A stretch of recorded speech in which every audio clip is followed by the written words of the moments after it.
নমস্কার। সম্প্রতি দিল্লিতে আওয়ামী লীগের সাংবাদিক সম্মেলন অনুষ্ঠিত হয়েছে এবং এই সাংবাদিক সম্মেলন শুধু আওয়ামী লীগের ক্ষেত্রে নয়, আন্তর্জাতিক পর্যায়ে এই সম্মেলনের গুরুত্ব পৌঁছেছে।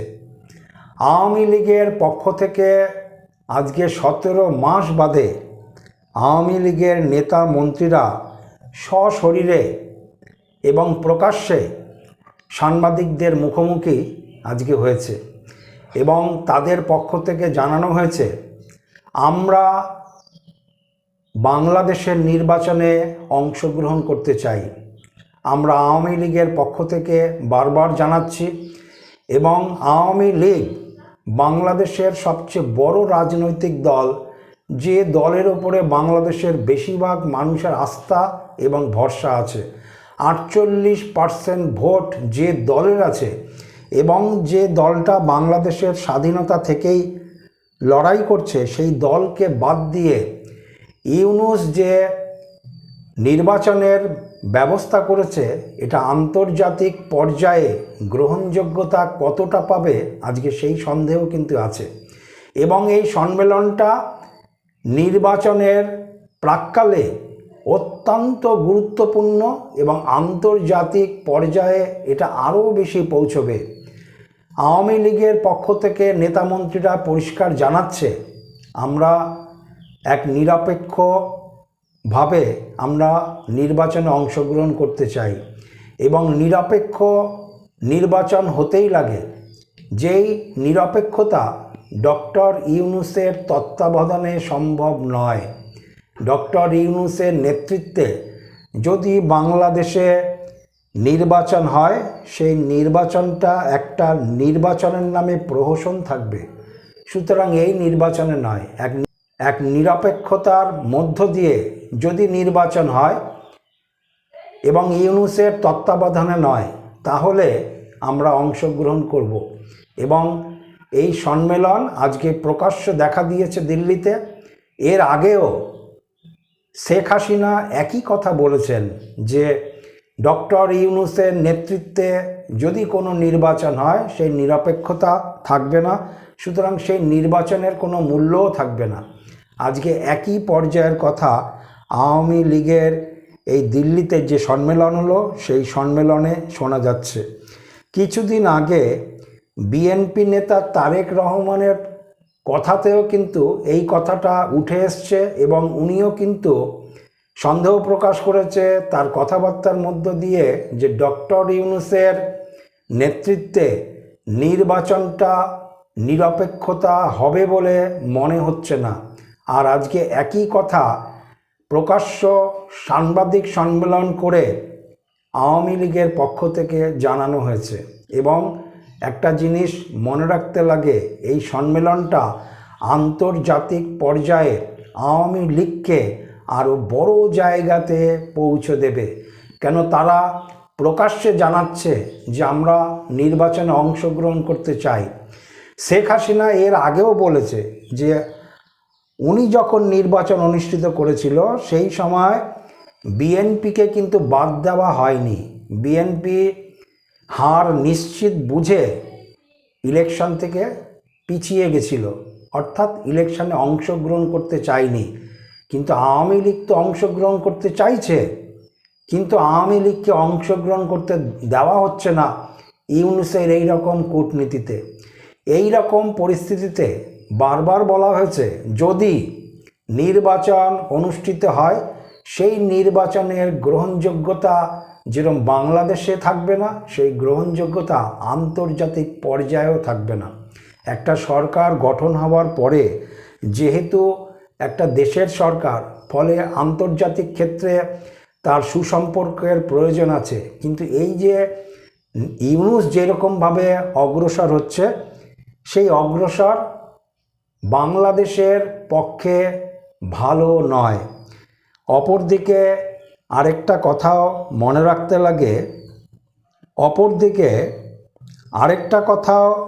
রাখতে লাগে, বিএনপি এবং এনসিপি জোট যে হয়েছিল সেই জোটের মধ্যে আরেকজন জোট শরিকও কিন্তু সম্প্রতি তাদের জোট ছেড়ে বেরিয়ে গেছে। সুতরাং এই সকল ছোট ছোট দলগুলো এছাড়াও তাদের মধ্যে থেকেও এই নির্বাচনের নিরপেক্ষতা নিয়ে অনেক প্রশ্ন কিন্তু আজকে সামনের দিকে উঠে আসছে। জ্যোতিষী হিসাবে একটা কথা বারবার আমি বলতে চাই, আজকে 17 মাস পার হয়ে গেছে 2024 সালের পর থেকে 5ই আগস্ট 2024 সাল। সুতরাং তারপর থেকে এখনও পর্যন্ত আওয়ামী লীগের পক্ষে কোনো সম্মেলন, প্রকাশ্য সম্মেলন কোনো কিছুই কিন্তু সামনের দিকে আসেনি বা মানুষের কাছে পৌঁছায়নি। 2026 সাল জানুয়ারি মাস পড়তে পড়তেই আওয়ামী লীগের নেতা মন্ত্রীদের প্রকাশ্য সম্মেলন দেখা গেল এবং জোরালো কণ্ঠের নির্বাচন নিয়েই একাধিক প্রশ্নের উত্তর দিয়েছে দিল্লিতে সাংবাদিকদের মুখোমুখি। এবং মনে রাখতে লাগবে, এখানে খালি ভারতের সাংবাদিক উপস্থিত ছিল না, আন্তর্জাতিক পর্যায়ে অনেক দেশের সাংবাদিক উপস্থিত ছিল। সুতরাং নিউজ পৃথিবীর সর্বত্র ছড়িয়ে পড়েছে এবং তারা বারবার বলছে আমরা সবচেয়ে বড় রাজনৈতিক দল, আমাদেরকে বাদ দিয়ে নির্বাচন করছে, এই নির্বাচনের কোনো গ্রহণযোগ্যতা থাকবে না। আওয়ামী লীগ এবং 2026 সাল ওতপ্রোতভাবে জড়িত। আমি জ্যোতিষী হিসাবে 2026 সালকে আজকে বলে নয়, 2024 থেকে আরম্ভ করেছি যে 2026 সালে আপনাদের অপেক্ষা করতে লাগবে। 2026 সালে আওয়ামী লীগের যে এই রকম দুরবস্থা, শেখ হাসিনার যে দুরবস্থা, সেই দুরবস্থা কিন্তু অনেক অংশে কেটে যাবে এবং অনেক ভালো কিছু দেখতে পারবেন 26 সাল পড়তে পড়তেই। সুতরাং 2026 সাল পড়তে পড়তেই এতদিন 17 মাসের মধ্যে যেগুলো দেখা যায়নি আজকে সেই জায়গাতেই কিন্তু দেখা যাচ্ছে। এবং এই লক্ষণ আওয়ামী লীগের ক্ষেত্রে অত্যন্ত ভালো লক্ষণ। এবং উল্টো দিকে আমি আরেকটা কথা বলবো, ডক্টর ইউনূসের ক্ষেত্রেও কিন্তু অনেকটা চিন্তার বিষয় আছে। এই যে যেরকমভাবে সম্মেলন হলো বাংলা ভাষাতে, অর্থাৎ পশ্চিম বাংলা এবং পূর্ব বাংলায় রাজনীতির ক্ষেত্রে একটা ভালো শ্লোক বারবার উঠে আসে এবং সেটা পশ্চিমবঙ্গেও শোনা যাচ্ছে রাজনীতির ক্ষেত্রে। পূর্ব বাংলা অর্থাৎ বাংলাদেশেও রাজনীতির ক্ষেত্রে এই কথাটা কিন্তু বারবার উঠে আসে, খেলা হবে, খেলা হবে। নিউজ শুনলেই, যেহেতু এখন পশ্চিমবঙ্গে ইলেকশন চলে আসছে, খেলা হবে এই কথাটা খুব শোনা যায়, বাংলাদেশে ওইটা শোনা যায়। আমি শুনেছি এই কথাটা নাকি খেলা হবে বাংলাদেশ থেকে উঠে এসেছিল। বাংলাদেশের কোনো রাজনীতিবিদ বা কোনো রাজনীতি করে এরকম কোনো কারোর কাছ থেকে এই জিনিসটা উঠে এসেছিল, খেলা হবে, এবং সেই খেলা হবে এখন পশ্চিমবঙ্গ ছড়িয়ে গেছে। তা আমি একজন জ্যোতিষী হিসাবে বাংলাদেশের বর্তমানে যে গ্রহগত অবস্থান, সেই গ্রহগত অবস্থানের ওপর দিয়ে এবং 2026 সালকে গুরুত্ব দিয়ে এই যে খেলা হবে এই কথাটার একটা সদুত্তর আমার মুখ থেকেও আসে। আওয়ামী লীগের পক্ষে খেলা হবে না। 2026 সাল পড়তে পড়তে খেলা শুরু হয়ে গেছে, খেলা শুরু হয়েছে এবং এই খেলা অনেক কিছুই দেখার আছে। মনে রাখতে লাগবে, সবে মাত্র দরজার খিল খোলা হয়েছে, এখনও কিন্তু দরজার পাল্লাগুলি খোলা হয়নি, খিলটা খোলা হয়েছে। এরপরে দরজার ডান পাল্লা বাম পাল্লা খোলা হবে, তারপরে প্রবেশ হবে। সুতরাং সময়কাল এবং গ্রহগত অবস্থান আমি আবারও বলবো, এবং আপনারাও দেখতে পাচ্ছেন যেই জিনিস এতদিন দেখা যায়নি সেই জিনিস কি করে এখন দেখা গেল। আরও কিছু দেখার অপেক্ষা থাকবেন। এবং সঙ্গে সঙ্গে একটা কথা আমি বলবো, কালকেও একজন ভাইয়া আমাকে মেসেজ পাঠিয়েছে বাংলাদেশ থেকে যে 2026 সালের 12ই ফেব্রুয়ারি ইলেকশন হবে কি হবে না, এই সম্বন্ধে যদি আপনি কিছু বলেন। দেখুন, 12ই ফেব্রুয়ারি গ্রহগত যেই অবস্থান আছে তাতে কম বেশি অসুবিধা আছে, এটা ঠিকই। সুতরাং ইলেকশন যে হবেই সেই জিনিসটা আমি বলবো না, খুব বেশি অসুবিধা এই সময়টা নেই, মধ্যবর্তী অসুবিধা আছে। আর সবচেয়ে বেশি অসুবিধা কখন থেকে দেখা দেবে বাংলাদেশের ক্ষেত্রে?